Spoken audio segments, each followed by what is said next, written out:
এ জগতে হায় সেই বেশি চাই, আসে যার ভুরি ভুরি, রাজার হস্ত করে সমস্ত কাঙালের ধন চুরি।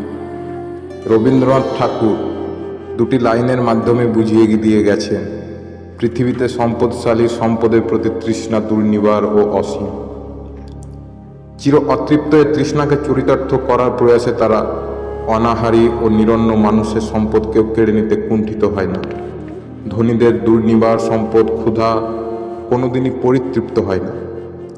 নিজেদের সম্পদের সংগ্রহকে বাড়িয়ে তোলাই যেন তাদের একমাত্র লক্ষ্য। সমাজের দুর্বল অংশকে শোষণ করেই দিনের পর দিন তাদের ঐশ্বর্য স্ফীত হয়ে উঠতে থাকে। অন্যদিকে বিশ্বের বিত্তহীনরা তাদের শোষণে সর্বশান্ত হয়ে সাজে পথের ভিক্ষুক।